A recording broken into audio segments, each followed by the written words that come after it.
Good evening. This is your girl Lynette from DALS Credit Solutions. Today is August 9th, 2022. We will be doing Credit Tip Tuesday, and our topic today will be understanding credit worthiness as it defines your credit profile. So, as we are joining, we are using the platform StreamYard. If this is your first time tuning in, please um, let us know where you are tuning in from. Put them in the comments. If you have any questions or concerns, also put them in the comments. If this is your first time watching, let us know it's your first time watching. And if you are watching a replay, let us know you're watching a replay by putting in the comments hashtag Credit Tip Tuesday replay. I did a series on this, and last week it didn't get uh, broadcast due to music that I had within the live. Even though I did not own the rights to the music. It was unable to be streamed the way I wanted to be streamed. So I'm going to do a two-part series in one. So I hope you guys enjoy this. Again, my name is Lynette, and I am the founder of DALS Credit Solutions, and this is Credit Tip Tuesday. As you are coming in, again, please like, click, and share. If this is the first time you are tuning in, make sure you put in the comments where you are tuning in from. We are using the platform StreamYard, and if you're watching a replay, please place in the comments you are watching a replay by using hashtag Credit Tip Tuesdays replay. Let us begin. So I did this series again last week, and it didn't get the visibility that I wanted. So I'm going to do the entire series, part 1 and part 2 today. So the goal is for you to understand your personal credit, increase your credit worthiness while looking over your reports. So I'm going to be using some slides. If you want a copy of the slides, put your email in the comments and I will send them directly to you. So I'm going to introduce this as if you never looked at your credit report one day in your life. I know I've educated for over 2 years regarding credit and its dynamics, but I want to have everyone look at this as if they never saw their credit reports. I'm also going to put in the comments, again, if you have questions, let me know. So when you're reviewing your credit score, there are several credit reporting agencies, and the reporting agencies are no more than a storehouse that reports patterns, trending data of who you are. As they collect information from different areas, they report this on your credit profiles. It's your job to make sure that it is accurate. So the credit data reporting agencies are the following: Equifax, which was one of the first credit bureaus established; Experian, TransUnion, Innovis, Check Systems, and LexisNexis. LexisNexis is one of the largest data sources on the planet, and it stores any and all reports from previous convictions, speeding tickets, evictions, court dates, whatever. LexisNexis displays this. They also give a visibility on who your neighbors are, who you've been in contact with. So again, LexisNexis is the largest data source in the United States, and the other bureaus that are nonprofits are Equifax, Experian, TransUnion, Innovis, and Check Systems. Check Systems is a credit reporting agency that looks at the activity of your banking. So that's another report.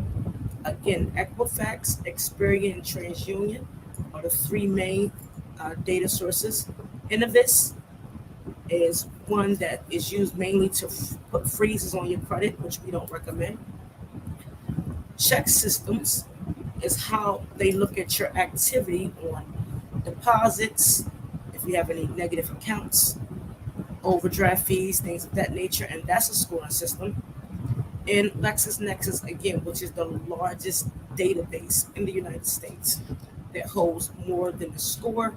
It holds all previous convictions, addresses, relatives, relative charges, any type of issues that you had that's not within the main credit reporting agencies. LexisNexis will have it displayed. So, as you are reviewing the credit report, you have to make sure that the data on the credit profile is accurate. As consumers, it is your responsibility, our responsibility, to know what's on your credit report. If the first thing you'll look at is your name, is your name spelled correctly? Your address, your date of birth, social security number, workplace, etc. My name is Lynette. It's spelled Lynnette. I've seen it Linneettee. I've saw it Lynneettee. So forth and so forth. Whatever's on your birth certificate, make sure it is factual on all credit reporting databases.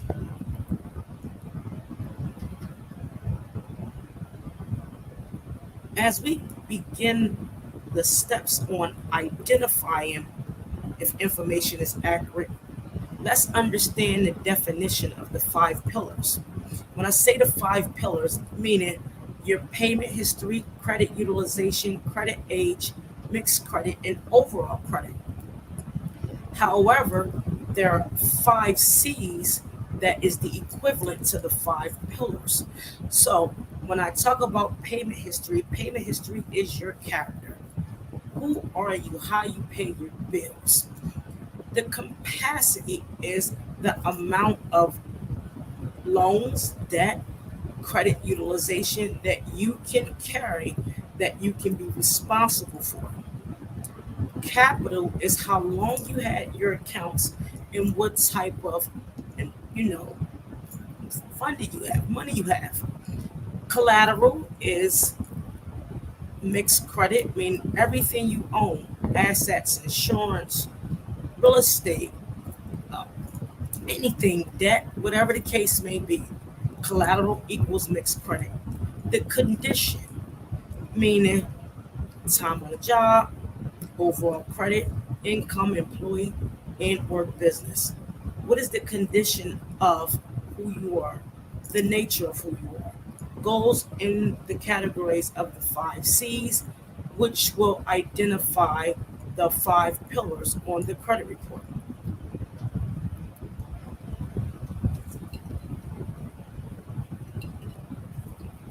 As everybody is tuning in, my name is Lynette.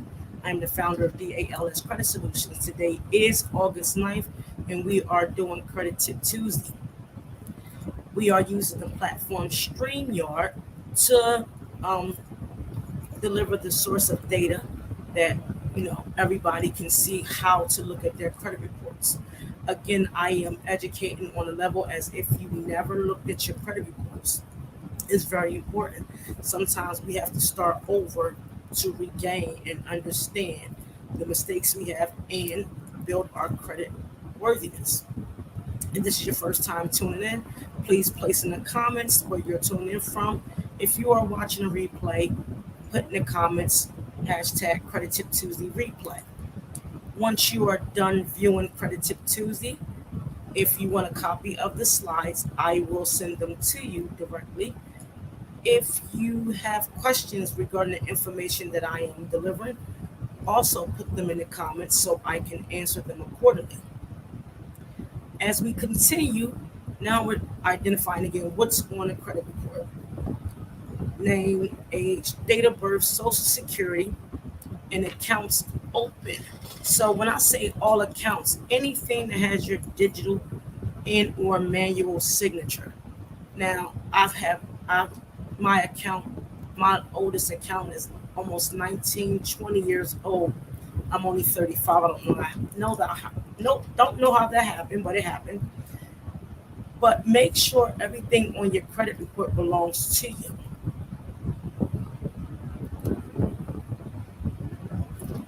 As we continue, there are two types of scoring models. We have the vintage score, which is a scoring system that would give you a higher score, not generally used with corporate lending. The FICO scoring models 2, 3, 8, 9, and 10 is generally used for to extend lines of credit. The scoring model and percentages have two different areas. That's why the Vantage score displays a higher credit score model. However, it's one of my favorites because it gives you more of a breakdown on how you are reviewing your credit. The FICO scoring system is the oldest model and it is more respected and utilized with corporate lending and, different lines of credit. With the vintage scoring system, you have payment history, which is 40%. Depth of credit is 21%. Utilization is 20%. The balance is 11%. The recent credit is 5%, and available credit is 3%. I really like the scoring model because it shows you not only the time, but how you utilize your credit cards and if there is a balance. I will get into why, later on, so I stay on track, why it's not good to utilize your entire credit limit um, on a credit card. So, utilization on a vintage score is 20%, and a remaining balance is 11%, or the balance overall is the 11%. Available credit is 3%, and recent credit is 5%. With the FICO scoring models, we have payment history of 35, utilization at 30, credit age at 15, mixed credit at 10%, overall credit 10%. Again, FICO is one of the uh, well-known scoring models, and they are utilizing FICO for decision making. Every institution have their internal scoring models as well, and they can either look at the original FICO or have their own scoring models. I don't know which institutions do that overall. However, if you ask the question, I can find out. In this area, in order to now, after you looked at your credit, make sure you have all the credit, major credit reporting, your credit reports in front of you. Grab a pencil and piece of paper or a tablet so you can make sure you're looking at the errors, if there are any. Make sure everything is the same on the credit report. Write them down by each bureau where you see that there are some discrepancies. When you do this, now you're setting up a system to reach your goal. In this part, I would demonstrate how to calculate the goal score. So the goal score is the score you are requiring to reach that target. So if you want an 800, you would, utilize your goal based on wanting an 800 credit score.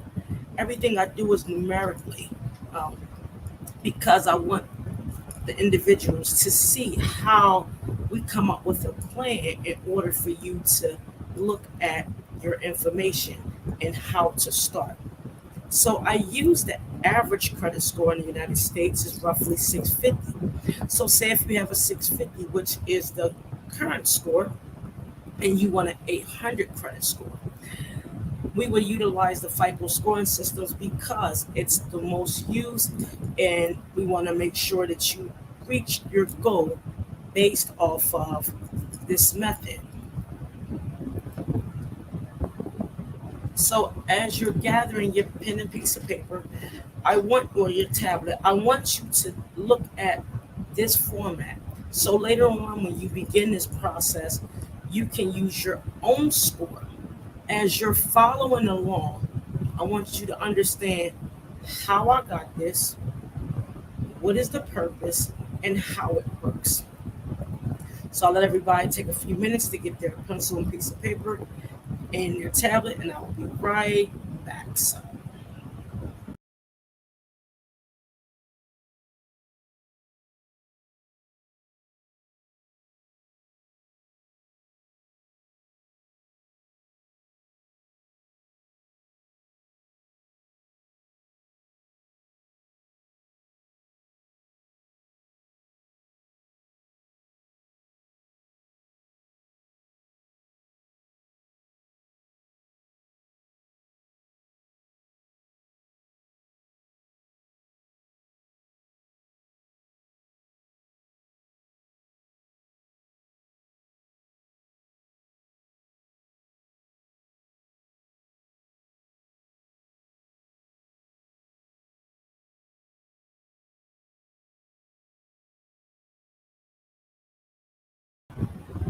sorry about that. My mic was muted.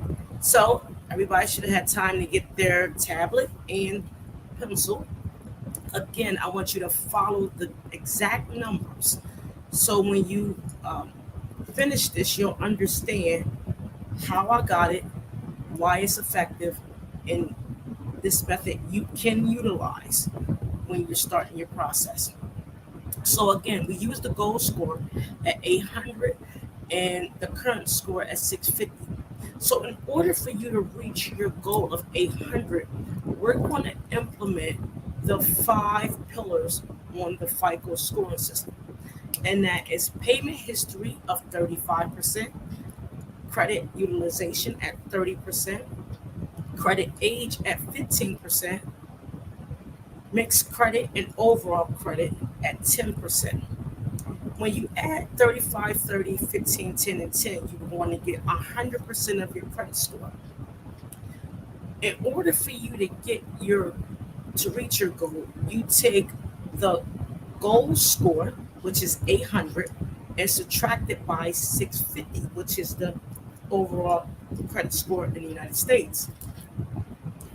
When you subtract both of those numbers, you would get 150.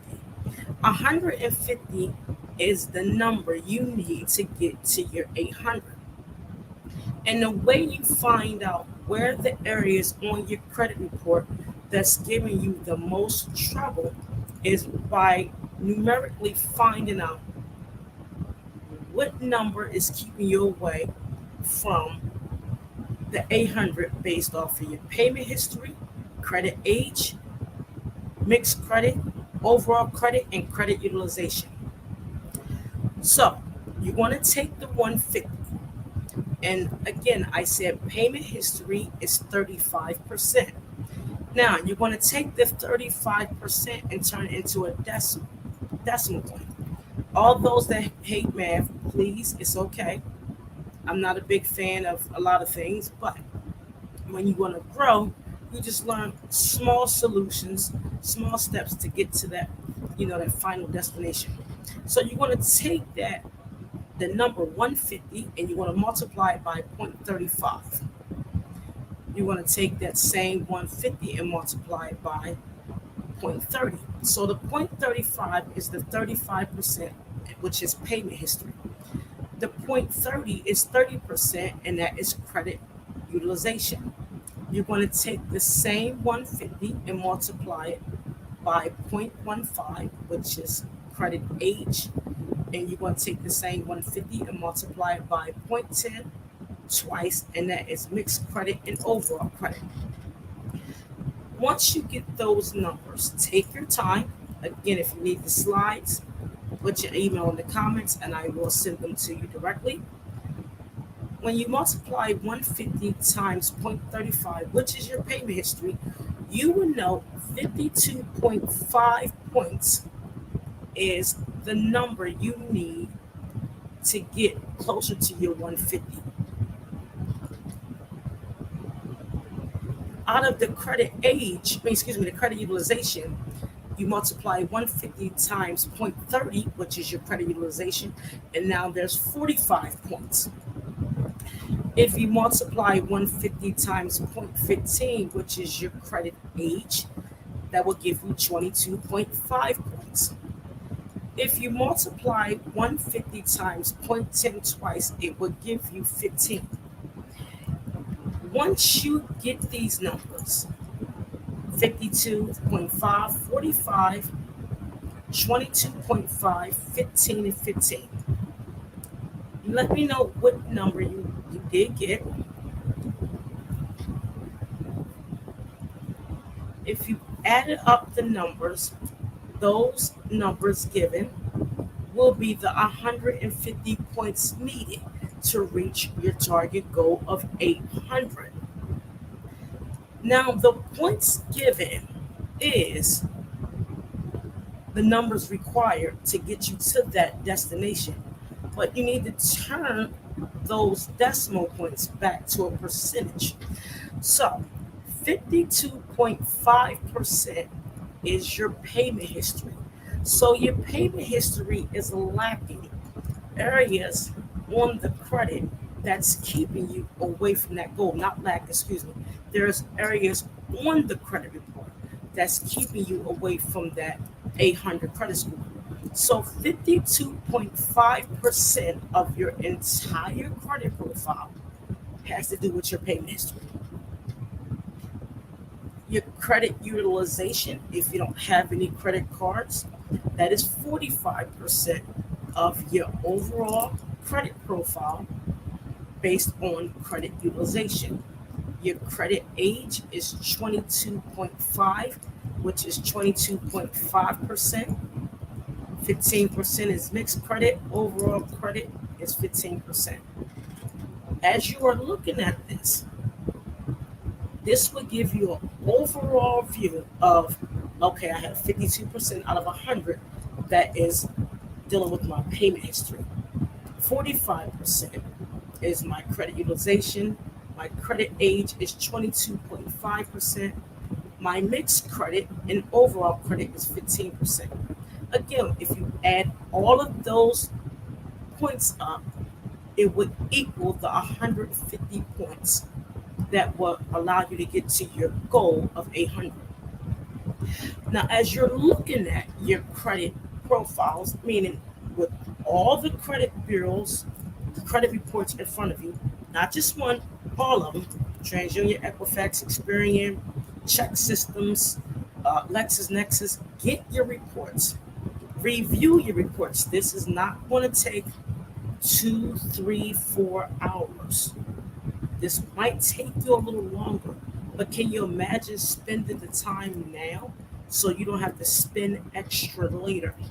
Trust me, I have been in this boat more than once, and the way I educate on this is the mistakes that I made growing up, and even as I, getting older, on how to understand not only the credit report but behavior spending.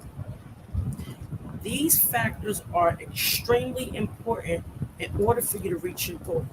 Look at all of the information and start taking notes.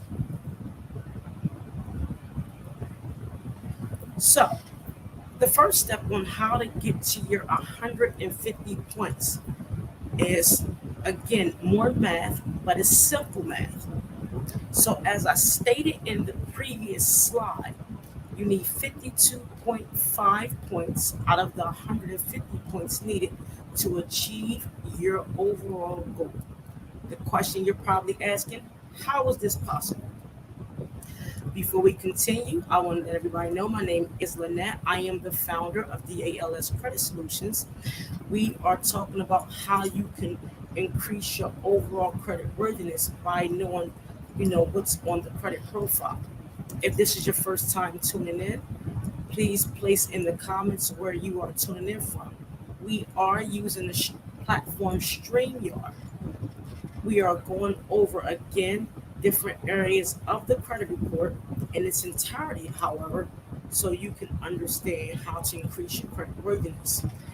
If you desire to have a copy of the slides after viewing Credit Tip Tuesday, you can put your information in the comments and your email in the comments, and I will send them to you.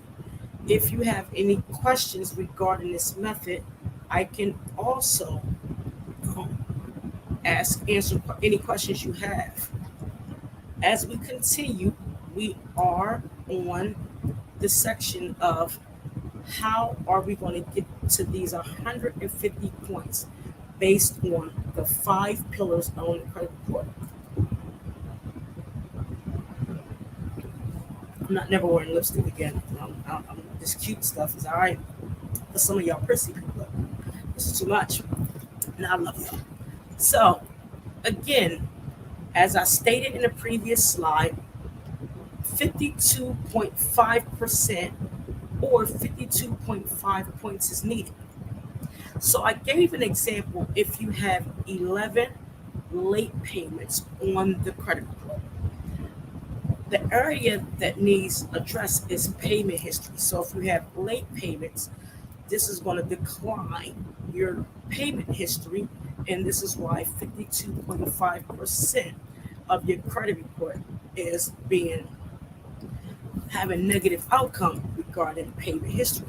So the way you look at this, I said you have 5 late payments on the credit cards and 6 late payments in collections. I utilize this example because this is what I normally see on credit profiles. So in order for you to get to this goal, you're going to divide the 52.5 over 11. The 52.5 is the number of points divided by the number of late payments on your credit report.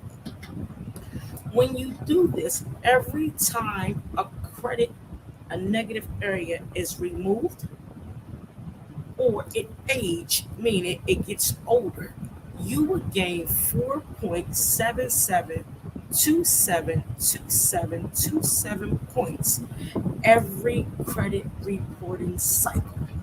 This is just your payment history. Again, if you have an issue on your payment history based off of this example, the number of points needed to reach your goal is 52.5, which is 52.5% of your credit profile. Regarding payment history, the example I use, if you have 11 late payments in several areas of the credit report. So if you have 5 late payments on the credit cards, 6 late payments in collections, let's explore the math. The way I get the numbers in the points, so 52.5 divided over the number of late payments will give you every credit reporting cycle 4.77272727 points. So every time the late payment is removed or aged on the credit profile, you will gain roughly 4.77 points. To test my math, we all know division is the reciprocal of multiplication. You can add the 4.77272727 times 11, and you will get 52.5 points. Yes, I'm not good at math, by the way. Credit utilization is 45 points. So a lot of times people don't have credit cards. And if you do, if you have late payments or the account is closed, you're going to add the number of late payments on top of the number of months that it was closed by 45 or 45 over that number in order to get the number needed to reach every billing cycle. So I will repeat that. Many people don't have credit cards, but if you have credit cards and you have late payments based on this example, you're going to take the number of points that you know that you need to get to the 150 and divide it over the number of late payments within the credit card area.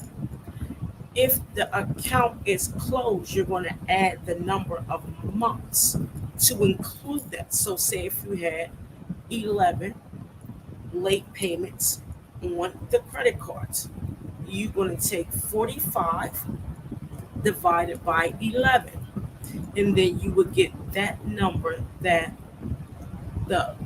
that you would get every time the late payment is either removed or closed. As we go through credit card utilization, you must count the number of areas late within that area of the credit card or all your credit cards. Divide that by the 45 points that's needed. Again, I gave the example 45 divided by 11, and you will get a number. And I'll do it with you guys. Pull out my handy dandy calculator.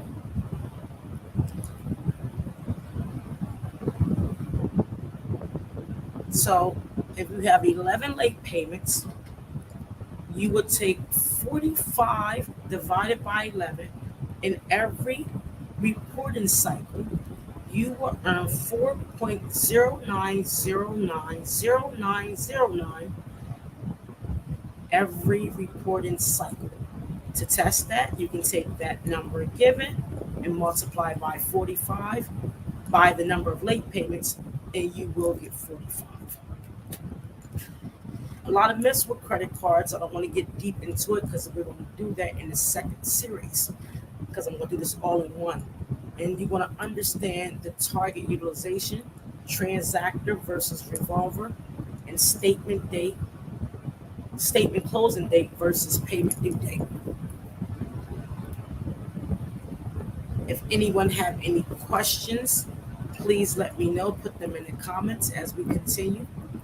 I will go over this. To find your credit age, you have to look at the time of the first account established to the latest account established. My famous number is 11 that you see. I use 11 in a lot. I can use any number, to be honest with you, but I use 11 because it's an easy number, and I want you guys to understand this. So oftentimes, when you're applying for a new line of credit, you will see a decrease in score because you tampered with the credit age. Credit age is like fine wine. The older it is, the better the score, usually. So the way you determine credit age in 11 accounts, I use the years 2010 all the way up to 2022. The way you determine your credit age, you start with the first date of the opening of the account, and you count the number of accounts, meaning in its years. So I use very easy examples here. 2 accounts in 2010, 2 accounts in 2011, 2 accounts in 2014, 2 accounts in 2016, 1 in 17, 1 in 19, and 1 in 2020. When you add all those years up, and they are 11 accounts, you will get the number 2014.36364. Again, the way you find your credit age is you add all the accounts up by year. So if we had 2 accounts in 2010, you add 2010 twice. If you had 2 accounts in 2011, you add 2011 twice. You add two accounts in 2014, you add 2014 twice, so forth and so on. You do this until you have all 11 accounts. And when you add those together, you will get 2014.36364. When you round that off, you'll get 2014. In order to find the age of the report, you're going to subtract what you found by the current year. When you subtract what you found by the current year, you will see that your credit age is 8 years old. So again, I use 11 accounts. You count the accounts by adding the years that it was open. Again, 2010 had two accounts, 11 had two, 14 had two, 16 had two, 17 had one, 19 had one, and 20 had one. When you add all those numbers together, you'll get 2014.36364 equals 2014. You take that and subtract it by the current year we are in, and you will get your credit age is 8 years old. And you're probably saying, why would I need to do all of this? And it displays to me on the credit report. That's a good question. I'm going to answer for you. When you write things down, the subconscious captures it to say, I am bringing awareness about who I am when it comes to my finances. If we allow the computer to generate everything, which is fine, and we don't have an idea what's going on, you will continue to be in that space where you don't know what's going on. So you should understand your credit profile because one, it educates yourself, and if you have children. Two, it will bring more awareness and resiliency within the home. Three, it would improve communications. Four, it would decrease arguments within the household because you would be able to talk about when things are wrong. And five, it will allow you to sleep at night because you honestly knows what's going on with your credit report. Your credit determines how you live, move, walk, breathe, or whatever. Now, don't get me wrong. A lot of people walk fine and live fine with bad credit. I've done it for years. I'm telling you. But I was broke. Hell, still broke. I was broke.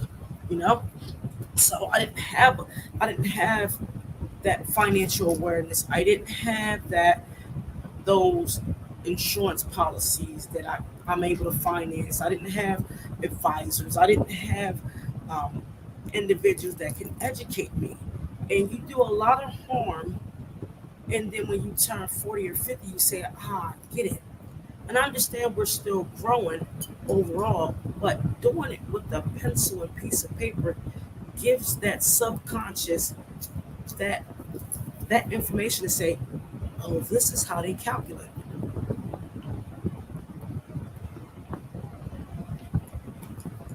Mixed credit and overall credit is 15%, and that includes your the time on your job, time at residency, applying for lines of credit, assets will determine that 30 points. So mixed credit and overall credit is everything you are doing that as you are looking at your credit profiles, seeing if something is correct or if it's displayed um, not the same as others, you can see where the area is.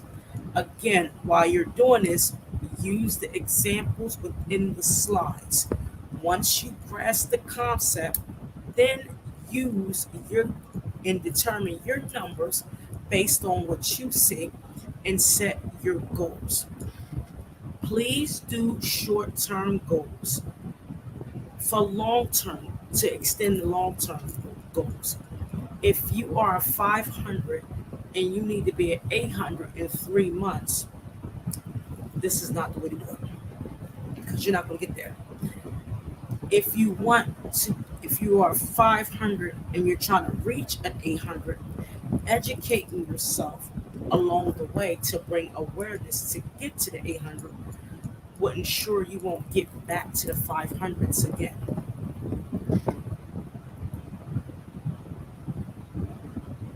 So as I prepare for section two, you know, to give you a recap, know which credit, who are the credit bureaus, how they operate, look at your check systems, look at your LexisNexis, pull your credit reports, because it's important. If you have everything in front of you, you can now keep a dialogue on how you are going to improve overall. Set realistic goals, and it's okay if you fluctuate. You're going to go up and down like a seesaw. You're not going to always go up. You're not. Um, if as you're building, you lose a lot of points because you are growing your score. The goal is you got to lose something to gain something. And again, if you go fast, go alone. African Hebrews. If you go fast, go alone. But if you're gonna go slow, we all go together. Section 2 will allow you to understand ways to dispute. And if you want to step away, get some water, whatever the case may be, you can do so. We will return in about 2 minutes, and I'll let you shake some things off, or you can click stop and pause, and we're going to continue to keep going.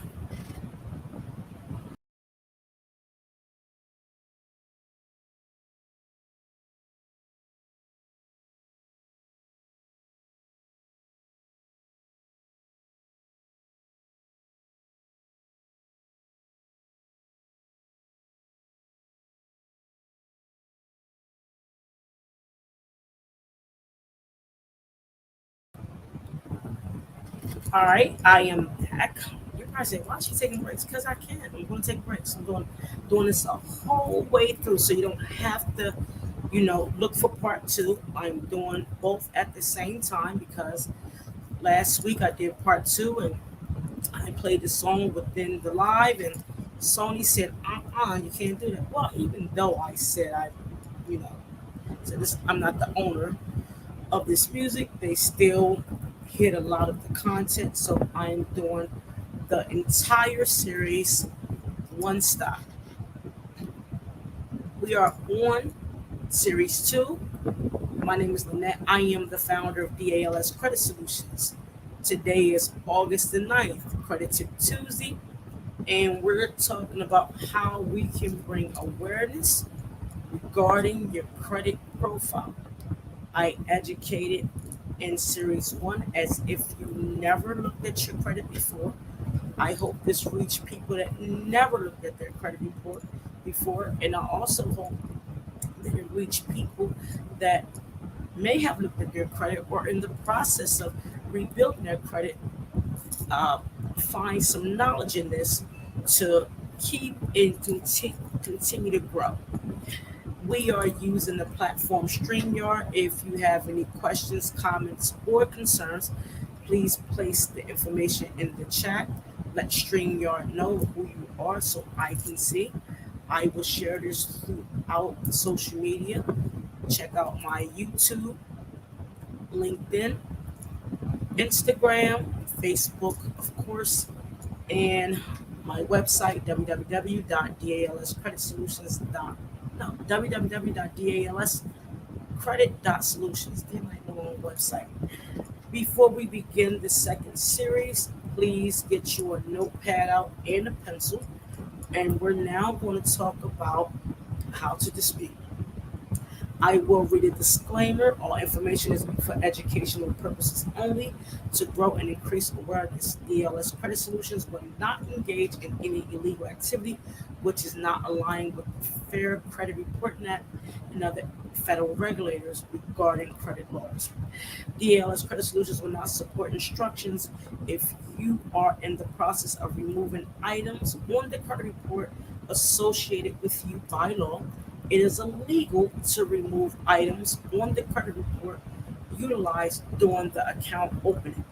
We do not participate in purchasing trade lines from unknown sources, and we do not support credit privacy numbers, CPNs, fake social security numbers. We are now going to continue with the second series. How to read in the disputing process. Fun stuff. How to read your credit report. As I stated before, pull your credit reports from all agencies. Freecreditreports.com is a source that you can pull your credit report. However, there's a disclaimer clause in there. If you pull from this site, you are giving creditors an additional 15 days to respond if there is an error on the credit report. Now, during the pandemic, it has been extended that creditors have 60 days minimum to respond to your issue. So if you pull your credit report from creditworthiness.com, you're given 75 days to respond. How this can affect you: one, it will keep errors on your report longer. Two, if you do 75, that's 2 months and 5 days of the year. You break that down, they got 6 times to report. 6 times 2 is 12 roughly. So be mindful where you get this. This is a free source. Getting your reports from MyFICO, Equifax, Experian, TransUnion. You can request them from the credit reports, the credit bureau, excuse me. MyFICO is a paying platform. However, it will allow you to view all your reporting. DALS Credit Solutions does not profit from any information given regarding FICO, LexisNexis, Innovis, Check Systems, or any other credit LexisNexis, any other credit reporting agencies. So I just want to let you know, if you do go to freecreditreport.com, you will have an additional 15 days to get your reports, your information back, which would give a total of 75 days for a creditor to respond back regarding your complaint. So to recapture what I said earlier, you collect the reports, review the data, review the reports of no mistakes, keep a dialogue. Now we're going to talk about, once you have everything in place, your reports, your documentation, your goals, now you find errors. So the chain of command, a lot of people will make the mistake and remain on a hamster wheel, which I've done in my earlier days. I said it like I've been doing this for 30 years, but I have not. You must respect the chain of command. So when you find the error on a report, look for a number and make the call. Doing this will create a documentation, what do you call that? Sorry. It will create a series of events created before you begin the disputing process. So you have to respect the chain of command. When you call the creditor regarding your report or the issue on your report, people say never give them your information. Well, how the hell are you going to find out if it belongs to you or not? You must give them your information. Call and say, hi, I am Lynette Stevenson, and I saw this collection report regarding medical on my profile. I would like to know, can you let me know who is associated with it, because all I see that is in collections. Give them your current address, because if you're not familiar, let them know. As you're creating a paper trail, this is what I couldn't get earlier, make sure you do one of three things. One, document the time you call. Two, ask who you are speaking to. And three, find out which department they work in. Because as you're documenting this, you're time stamping that I made this call on this date, on this at this time. Once you verify who you are, you then say, where did it come from? If they say, well, we bought it from an unknown source, I'm not familiar with this. They're going to ask, so are you saying it's not yours? I'm saying basically, where who you said it came from, it doesn't have any, I don't have an idea who that came from. Is this the original creditor? If they say yes, it is, say thank you, but I'm going to have to dispute this because I'm not familiar with the main source. In the call, you do this for every account on your credit report.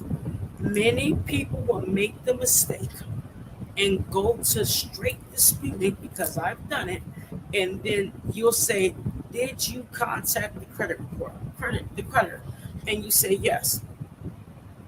They can check to see if you call because it's public. They can check. So please make the call, respect the chain of command.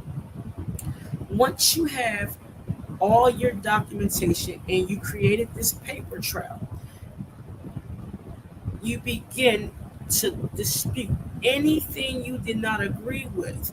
You do not send the information to the credit bureaus. Many people dispute on at the credit bureaus. I did at one time.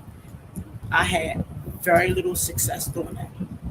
The reason being that they're going to do is send all they're going to do is send your information to the credit bureaus and turn around and they're going to say, is this person's account? They're not going to do a full verification. This verification is going to be a 3 to 4 digit Oscar code. Again, I used to dispute with the credit bureaus. It does nothing for me. I have nothing against those that do it. To me, the process is just way too long, and all you're doing is sending money, sending certified letters, and only thing they're going to do is stamp them. You're never going to get a real signature, and you're going to remain on this hamster wheel. Sending the letter, sending your information and your concerns to the people who regulate that agency is where you get the best results at. So in order for you to do this, you cut the middleman because you respected the chain of command. You already made contact with the creditor. The creditor already told you, hey, this is where we got this from. You already made the creditor aware that I'm not familiar with the source. So if you send the dispute to the credit bureaus and you already spoke to the creditor who the credit bureaus is going to send the information to, the responses you're going to get on the credit bureau, the return is verified. So you already did step one. Don't go back through step one to get back to the same place you started at. It doesn't make sense. Again, I have nothing against those who dispute with the credit bureaus. If you had success, excellent. I had very little success because the process costs more money sending out all these certified letters, and all you're going to get is the same response that you got on the phone when you spoke to the actual person. As we continue, we will now begin the process of disputing.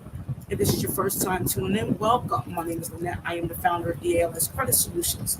We are talking about how to read and dispute on the credit with the credit reports. This is the second series. If you want a copy of the slides, please put your information inside the comment section. We are using the platform StreamYard. Let's continue. Now, a lot of people are going to get fussy about this, but do not, and I mean do not, take letters off the internet to dispute, because those letters are not only sent from the credit bureaus, a lot of the information within the laws on those letters, you have no idea what they mean. And I say that because 90% of the people that are disputing have no idea what 15 UC, 16 UC, credit consumer laws, Consumer Financial Protection Bureau laws, OCC, Comptroller of Currency laws, banking laws. These are laws that creditors must regulate and adhere to ensure they remain in compliance to the consumer. So when you hear about send the letters, these DIY letters, buy your letters, get them off the internet letters, put a word wrong or make it sound like you don't know what you're talking about letters, make it grammatically correct letters, which you should. Um, do these demand letters, and I'm telling you, it's going to put you on a hamster wheel. A lot of the laws that are mentioned within these letters, the average consumer have no idea what it means. So when you hear 15 UC, the law itself is about 50 pages. So if somebody's going to give you a small section, you better read the entire section because there's a lot of clauses and a lot of underlying segments and attachments with the laws from section 1 all the way down to section C. Z.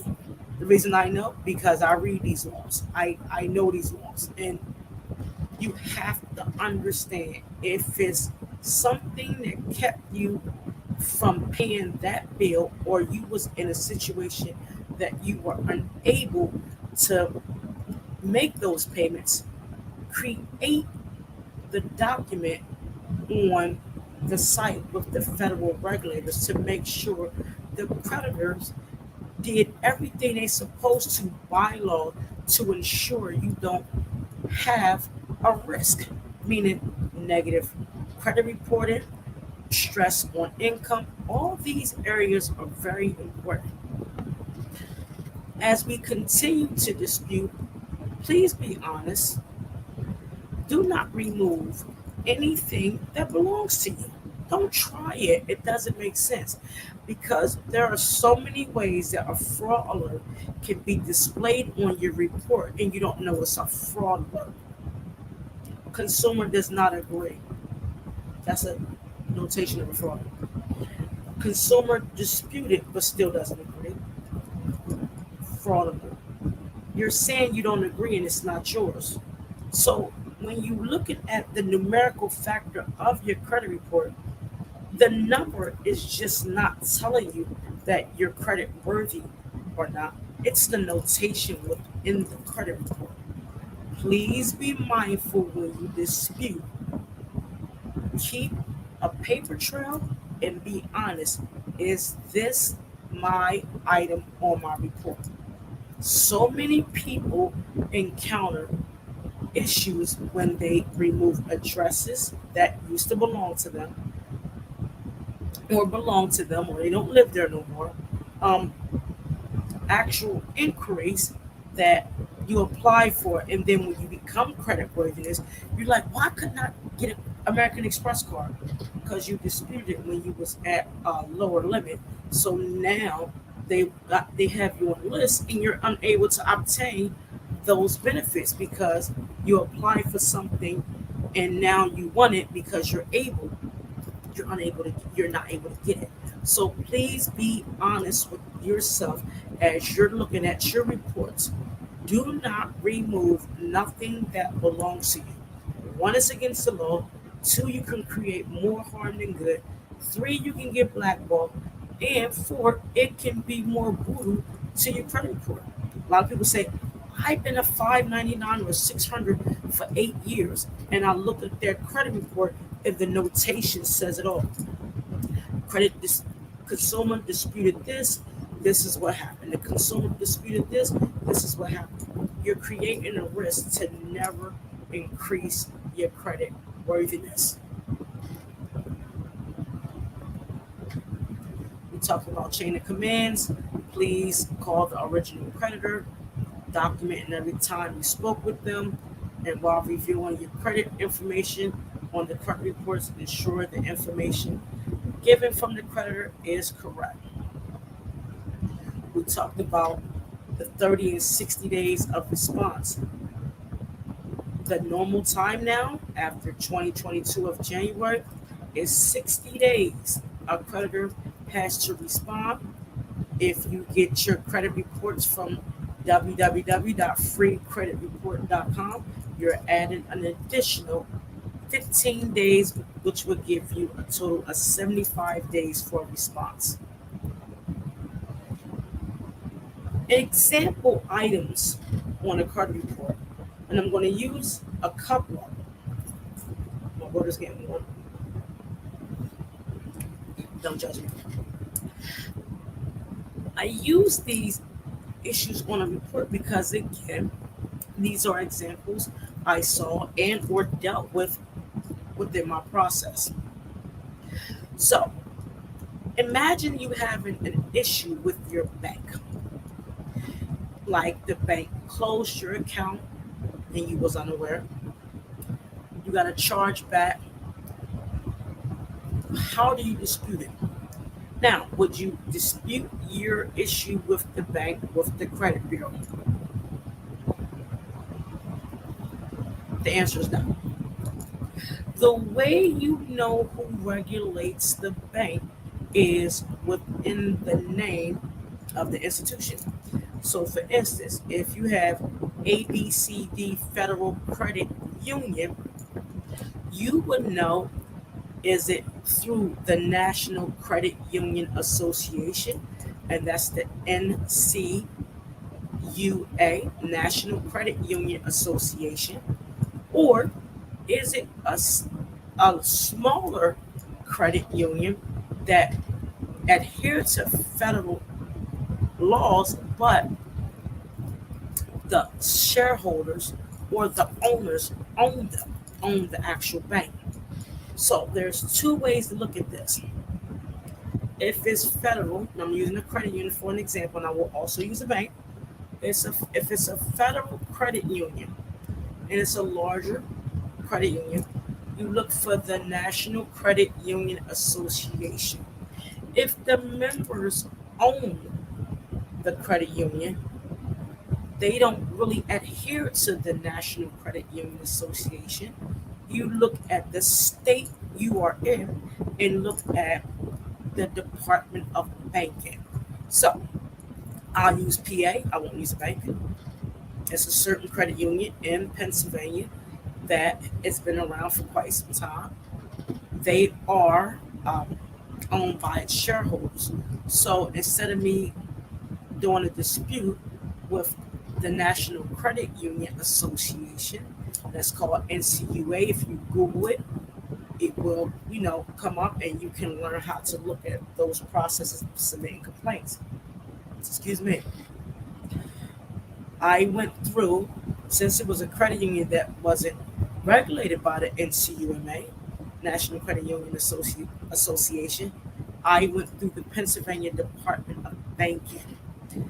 What I did was explain the client's issue based off of the information given and what happened. When I submitted the complaint through the Pennsylvania National Department of Banking, and for example, this was a repossession on the client, and the way it happened was against the guidelines according to the Pennsylvania Department of Banking. The letter said X, Y, and Z. Based off of what happened, the repossession was fully removed and they received $1,200. So the services they got from me basically paid for itself. That doesn't happen with everybody. However, if you learn these processes and you find violations, you can be compensated at times, not all the time. Again, disputing with the credit bureaus is going to do nothing but send that e-Oscar report to say, is this X, Y, Z? If they say yes, you already made contact, they're going to send it back, says verify. Then my question to you is, what's the next step? While you're disputing, do two things, do many things. My daughter, Denisha Stevenson, she taught me this. Purchase a planner. A planner can save your life because it brings awareness of what you need to do, how you're doing it, and what needs to be done next. Be honest with your spending. We didn't touch on, spending patterns and spending habits because I'm not one to judge because we all have our habits. But in order for you to grow credit worthiness and increase that that awareness and become resilient, you must be honest with your spending. If you have debt and it belongs to you, pay it. I know many times people say, oh, paying a collection, it's not worth it. Okay, leave it on there and it's not going to be worth it. So if you pay a collection, ask it for it to be removed and then use the steps that I mentioned before. Be honest with your spending and become aware of your spending. Pay off your debt if you got to do a little at a time. Contact current creditors regarding your debt. If you are unable to pay something, please talk to your creditor. I've made the mistake many times in my life, feel as though it will go away. No, the hell it won't. It will smack you so far in your forehead, their company will come on there. Please, if you're unable to pay a bill or have issues that you got to pay your credit card debt and it's not there at the moment, please communicate. It's very important.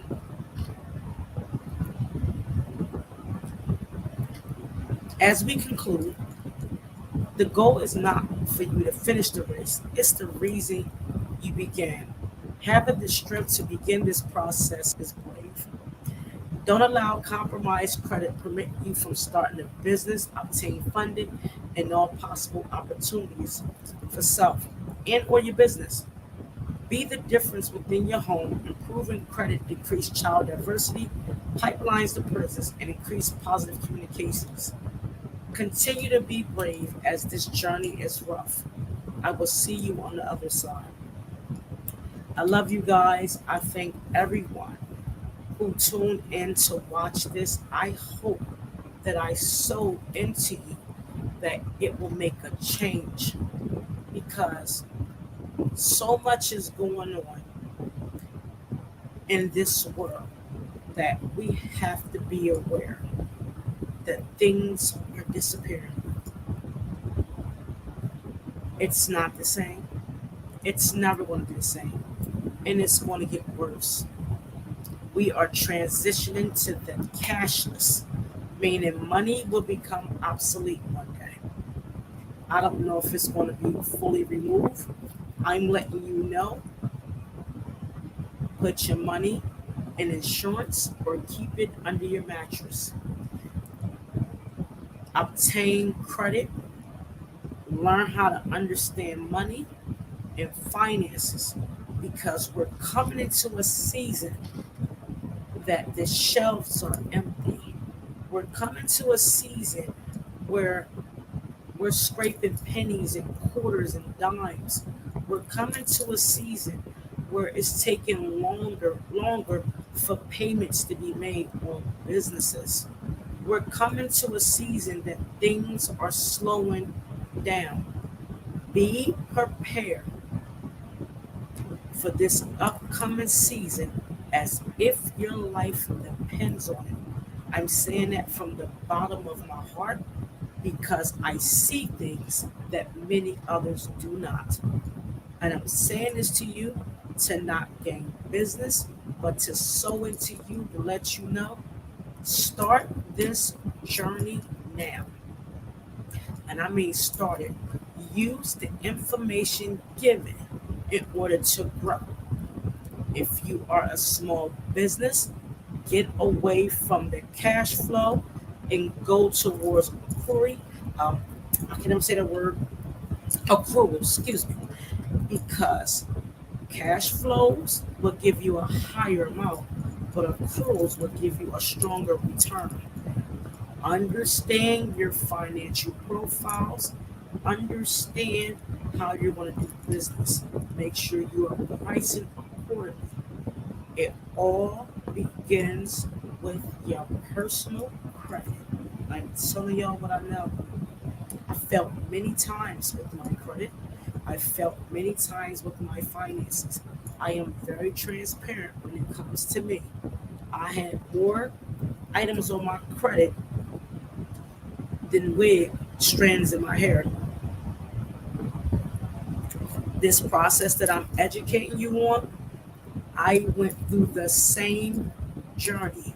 It took me 5 years because this is a trial and error for me. The reason I can execute on this because the numerical factors within this content will give you the actual data to grow your credit score. DALS Credit Solutions is very proud that we do not use software to mask the situation. We bring education and awareness to improve the situation. We are proud, we are different, and we are thankful that we have individuals like yourself. Please share this content with others. I cannot reach everyone. The individuals that also do credit cannot reach everyone. Be a service and click and share. Don't have to sow into you don't have to sell your business if you don't sow into it. I love you guys. Again, if you have any question, place your comments in the chat. We are using StreamYard as the platform.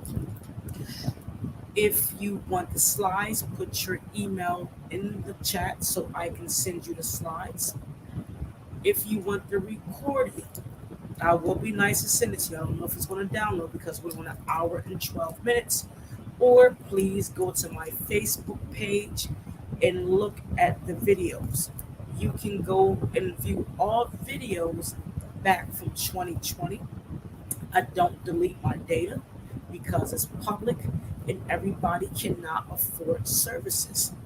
Please be mindful and do it yourself if you are able to. I have many clients um, done it themselves and they are very successful. Shout out to Veronica Lent and Candace. She's from down south. I remember my first time with Candace. She came on my credit tip Tuesday, and she asked so many questions. She improved her score in 1 year. She had one consultation, and 1 year later, she bought her house. It's the consistency that will allow you to grow. So don't be afraid. Don't fall off. Don't be afraid to fail and get to the other side. I conclude by saying God bless you all. I love you. I will see you next Tuesday and have a wonderful day.